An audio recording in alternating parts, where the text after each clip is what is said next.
다 함께 사도신경으로 우리의 신앙을 고백하겠습니다. 나는 전능하신 아버지 하나님 천지의 창조주를 믿습니다. 나는 그의 유일하신 아들 우리 주 예수 그리스도를 믿습니다. 그는 성령으로 잉태되어 동정녀 마리아에게서 나시고 본디오 빌라도에게 고난을 받아 십자가에 못 박혀 죽으시고 장사된 지 사흘 만에 죽은 자 가운데서 다시 살아나셨으며 하늘에 오르시어 전능하신 아버지 하나님 우편에 앉아 계시다가 거기로부터 살아있는 자와 죽은 자를 심판하러 오십니다. 나는 성령을 믿으며 거룩한 공교회와 성도의 교제와 죄를 용서받는 것과 몸의 부활과 영생을 믿습니다. 아멘.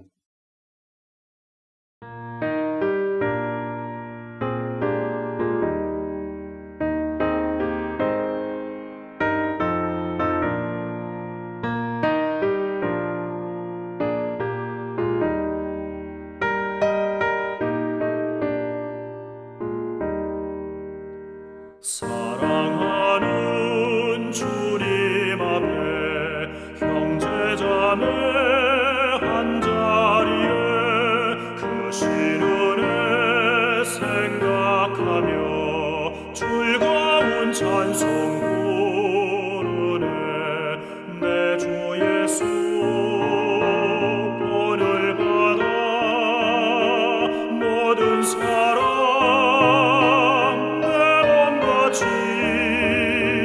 환난 근심 위로하고 진심으로 사랑하세. 사랑하는 주님 앞에 온갖 충성 다 바쳐서 괴로우나 즐거우나 주님만 입소서.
은혜로우신 하나님, 우리를 구원하신 은혜에 감사와 찬송과 영광을 올리며 6월 시냇가 가정예배를 드리게 하심에 감사를 드립니다.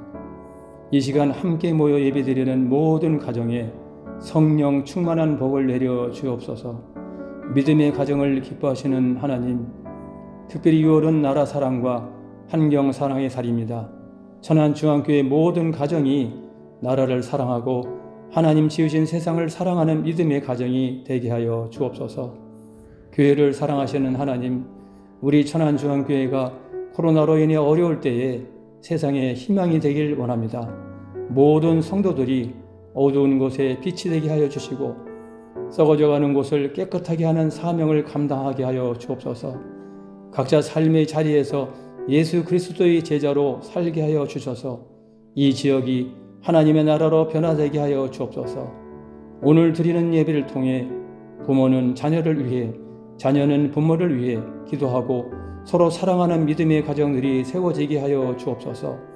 언제나 우리를 사랑하시는 예수님의 이름으로 기도드리옵나이다. 아멘. 오늘 우리에게 주시는 하나님의 말씀은 빌립보서 2장 2절에서 5절 말씀입니다. 마음을 같이하여 같은 사랑을 가지고 뜻을 합하며 한 마음을 품어 아무 일에든지 다툼이나 허영으로 하지 말고 오직 겸손한 마음으로 각각 자기보다 남을 낮게 여기고 각각 자기 일을 돌아볼 뿐더러 또한 각각 다른 사람들의 일을 돌보아 나의 기쁨을 충만하게 하라. 너희 안에 이 마음을 품으라. 곧 그리스도 예수의 마음이니. 아멘.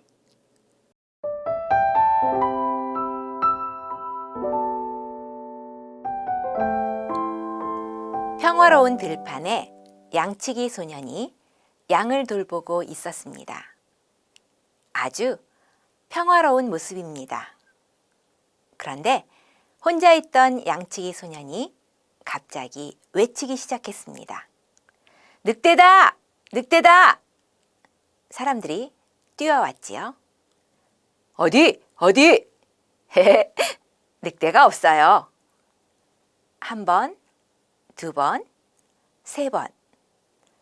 동네 사람들이 뛰어나오는 것이 재미있어서 늘 같은 장난을 해왔는데 어느 날 실제로 늑대가 나타났습니다. 아무리 크게 외쳐도 사람들은 아무도 오지 않았습니다. 어떻게 되었나요? 거짓말을 하면 안 된다는 교훈을 줄 때 사용하는 이야기입니다. 하지만 다른 방향으로 우리 한번 생각해 볼까요? 이 소녀는 외로웠습니다. 사람들의 관심을 받고 싶었습니다. 한 번쯤 이 소년의 마음을 알아주고 혼자 있어서 외롭구나, 심심하구나 하고 누군가 말해 주었다면 이런 결과가 나타났을까요? 사람들은 꾸중하는 말, 화가 난 눈빛을 소년에게 주었을 것입니다. 물론 실제가 아니라 동화지만 이제 우리 주변을 한번 살펴봅시다. 외로운 사람 또는 관심을 받고 싶은 사람, 도움이 필요한 사람, 우리보다 약한 사람, 또는 나와 생각이 다른 사람들을 우리는 어떤 눈으로 바라보고 있습니까? 무관심, 비판, 또는 그 사람의 마음을 생각하지 않고 내 마음대로 말하고 내 마음대로 바라보지는 않는지요. 오늘 말씀 5절에 보면 너희 안에 이 마음을 품으라. 곧 그리스도 예수의 마음이니 라고 말씀하십니다. 예수님의 마음은 무엇인가요? 만약 예수님이 이 소년을 만났다면 어떠했을까요? 예수님은 하나님의 아들이지만 스스로를 높이지 않으셨습니다. 많은 특권이 있었지만 그것을 버리고 사람이 되셨습니다. 그리고 사람으로 사셨습니다. 삶 속에서 매 순간 만나는 사람, 의롭고 약한 사람들, 다른 생각을 품은 사람들을 예수님은 어떤 눈으로 바라보셨습니까? 예수님께서 어느 날 말씀을 전하시다가 들판에 많은 사람들이 배가 고파하고 있는 모습을 보셨습니다. 그들을 예수님은 어떤 눈으로 바라보셨을까요? 예수님께서 미리 대책을 세우지 못하고 있던 제자들을 꾸짖었나요? 여기에 있는 무리들을 해산시켜 집으로 보내자고 하는 제자들의 이야기도 받아들이지 않았습니다. 그들의 줄인 배를 배고파하는 그들의 모습만을 보았습니다. 사랑의 눈으로 바라보셨습니다. 사랑의 눈은 모자라는 것, 못하는 것이 보이지 않습니다. 그냥 그들에게 필요한 배부름을 베풀어 주셨을 뿐입니다. 사랑의 눈은 나의 필요가 아니라 그들의 필요를 보는 것입니다. 또 소경 바디메오가 예수님, 예수님, 저를 고쳐주세요. 긍휼을 베풀어 달라고 소리쳤습니다. 시끄러워! 예수님의 말씀을 들을 수 없잖아.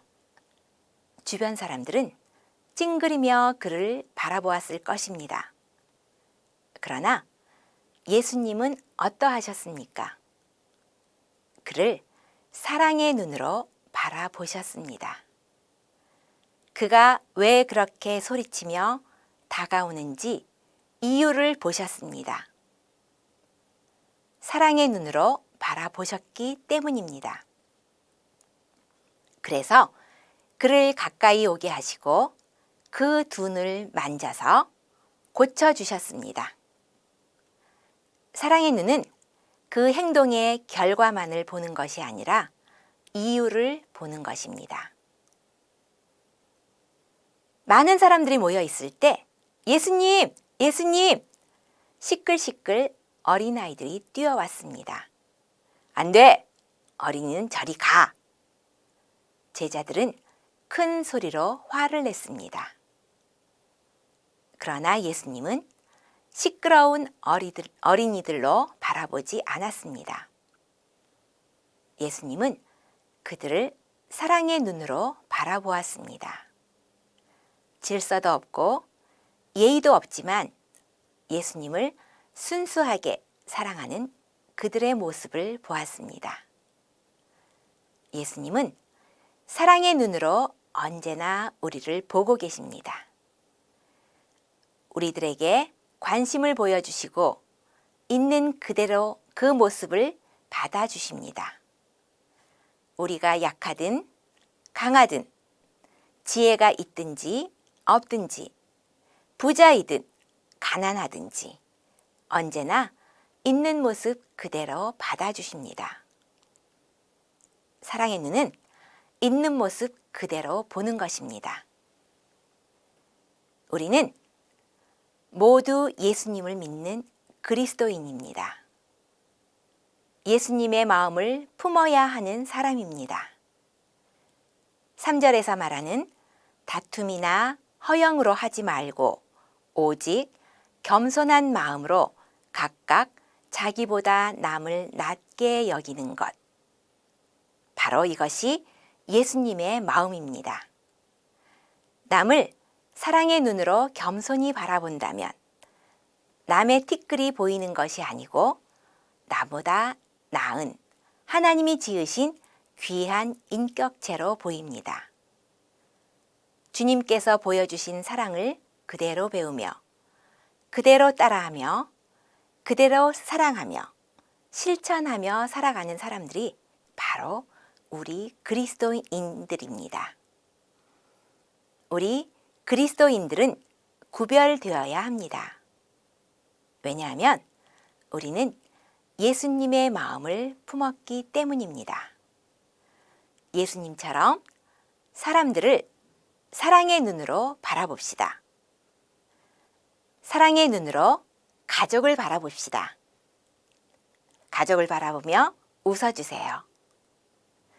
사랑의 눈으로 이웃을 바라봅시다. 이웃에게 미소를 지어주세요. 사랑의 눈으로 세상을 바라봅시다. 기도 드리겠습니다. 언제나 우리를 사랑의 눈으로 바라보시는 하나님 감사합니다. 우리가 약하든 강하든 잘하든 실수하든 우리 모습 그대로를 바라보시고 사랑해 주셔서 감사합니다. 예수님의 마음을 품고 모두를 사랑의 눈으로 바라보는 우리가 되게 해 주시옵소서. 예수님 이름으로 기도드립니다. 아멘.